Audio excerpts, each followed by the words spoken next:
set the captive free, but we're going to go in when all is said and done, and now we're going to just destroy that yoke.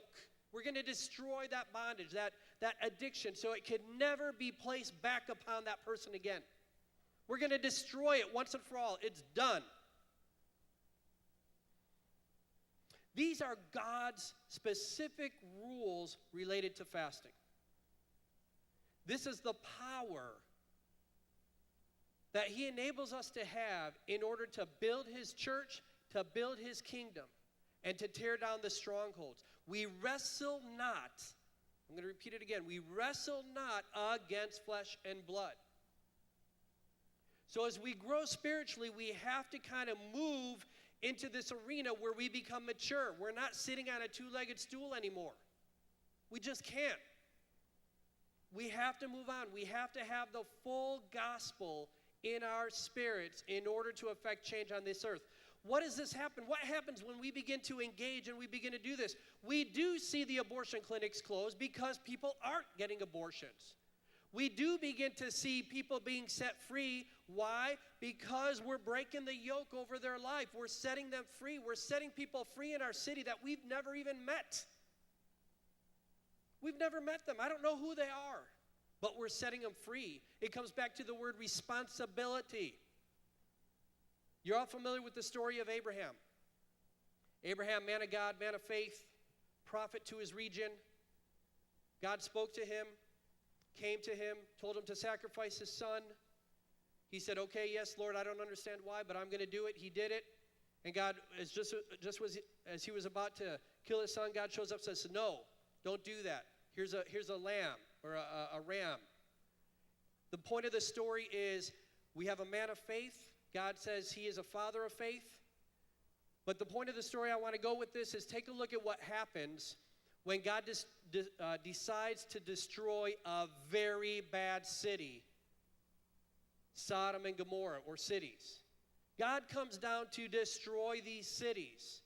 And on his way to destroy them, this is what he says. He says, how can we go destroy that city without letting Abraham know what we're going to do? Why would he tell Abraham what's he going to do? I'm going to tell you why. Because Abraham was the prophet to the region.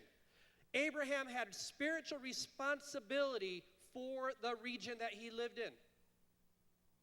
He had spiritual responsibility, and God knew it. God recognized it. God recognized his authority, and God himself said, I cannot overstep this man's authority. I must tell him what I'm going to do.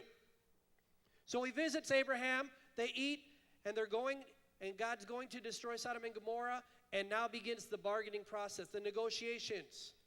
Why in the world would Abraham care about Sodom and Gomorrah? They were wicked cities. They were wicked. But Abraham knew they were his responsibility.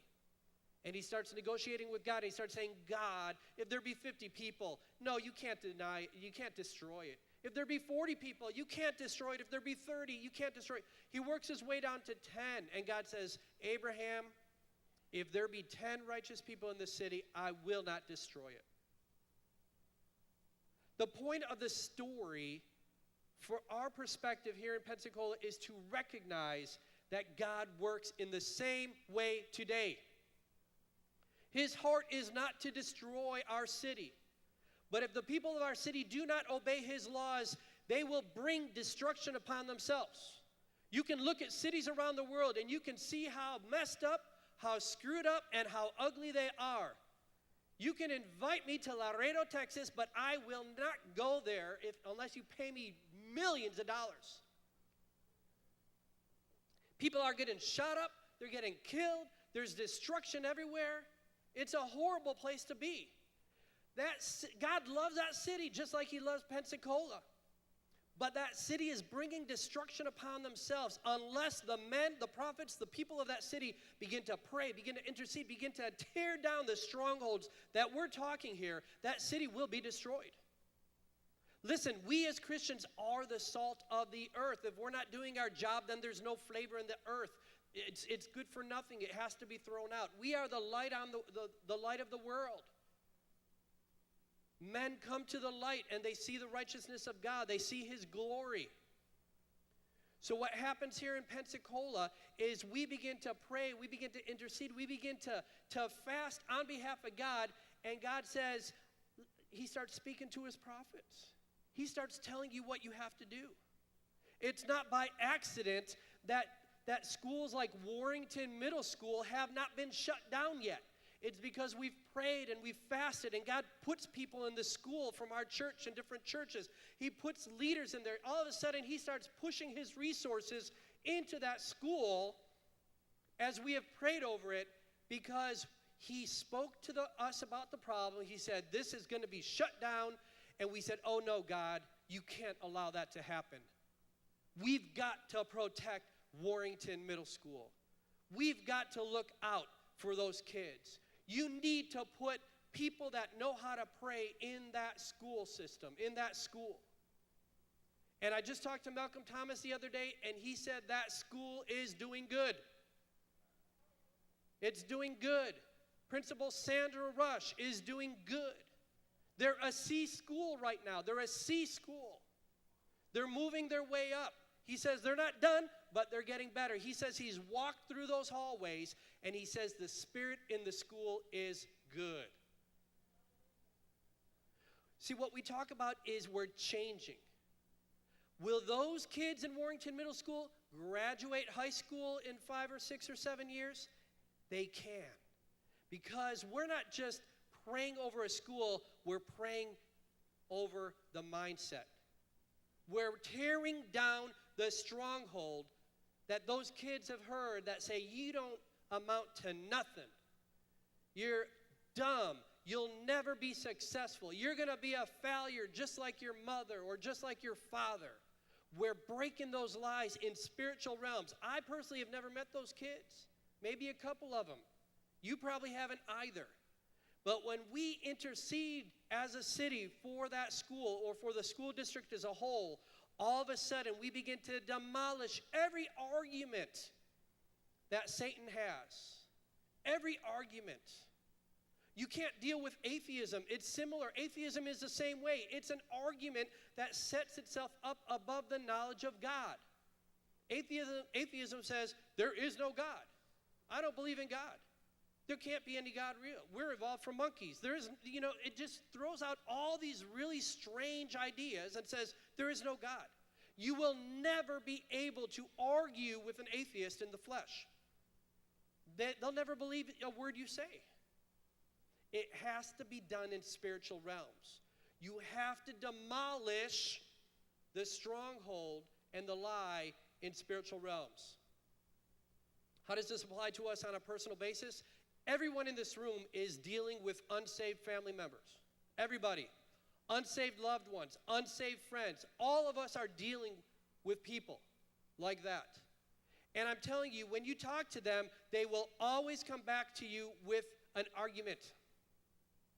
And this word is very clear. It says that we have to demolish every argument. But our weapons are not the weapons of this world. They're not your ability to speak well. They're not your ability to give out a tract. They're not your ability to stand on a corner with the Bible. None of these things in the natural have much effect. What has effect is your ability to get on your knees and say to God, instead of eating today, I'm going to fast today. Instead of eating today, I'm going to fast for my loved ones. I'm going to fast for my city. I'm going to fast for my government. Satan hides in these strongholds. That's where he lives. That's where he hides. He loves to hang out in the lies. That's why Satan can even hang out in the lives of Christians. Because if we still believe a lie, he's going to hang out there. He's going to have access. Because the way God designed it, and we're going back to original rules that have been decided before the foundations of the earth, Satan was given access to the dark places. He can move in and out of dark places.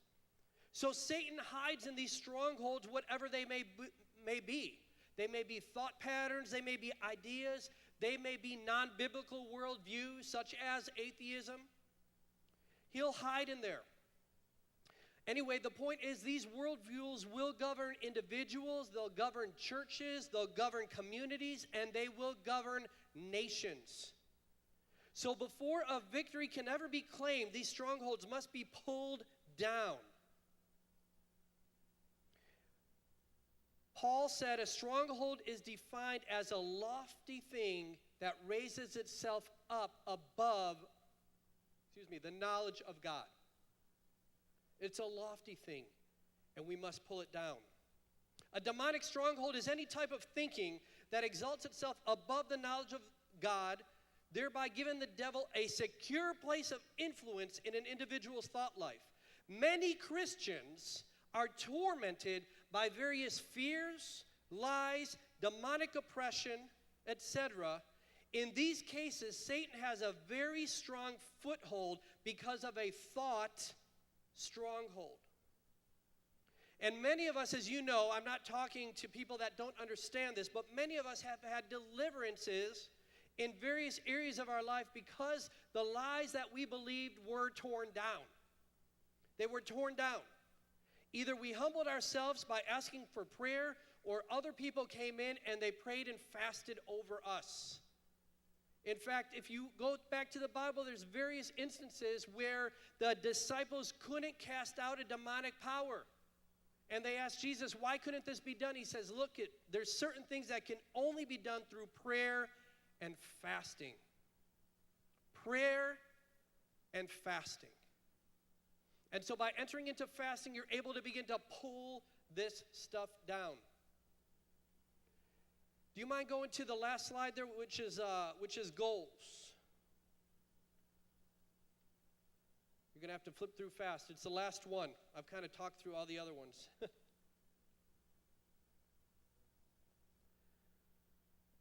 Let's get down to the nitty-gritty. The bottom line is this. What's the point of fasting? What's the point of praying for my city? Why is it important for me to pray and fast for 40 days for my city? The struggle is, and it will always be, I can't fast. I can't pray enough. I can't give enough. The struggle will be you feel inadequate. You feel incapable. Many of us have fasted or said, I'm going to fast for 3 days, and we last about 10 minutes. And we feel shame. We love the passage that says, when you fast, don't tell anybody about it. Because if we fail, they won't know. So we keep it hidden. And then there's no problem with failure. Yeah, sure, we feel shame, but we failed. I always love to tell people this. Listen, if you're going to fast, have a prayer partner. Find somebody you can trust in, tell them what you're going to do, and hold each other accountable. Find somebody at your level, find somebody above you that's fasted more, and have them teach you, have them encourage you. Listen, I'm going to tell you right off the bat, fasting is the hardest discipline for us to do in America because we've gone from, loving God to loving food. If you talk to somebody in Africa about fasting, it's really not a big deal. Yeah, I eat like 1 bowl of rice a day, so to fast, that's not really a big deal. You know? Yeah, what's a bowl of rice? Forget about it. But you come to America, and we've made food our God. We've made food our God. I remember going into Walmart a few times during fasts because, of course, my children don't fast the way I fast. And so I still have to buy milk. I still have to buy eggs. I still have to buy things. I still got to feed them. So I end up going to Walmart. And it wasn't until I was fasting that I came to realize how much food is in Walmart. There is an aisle from that wall to this wall with just potato chips. Barbecue potato chips, baked potato chips, sour cream and onion potato chips, Cheetos, nachos, Fritos, Doritos. I mean, just a whole row. And you know, when you're fasting and you see that, it's really quite overwhelming. You just want to pass out. You're like, oh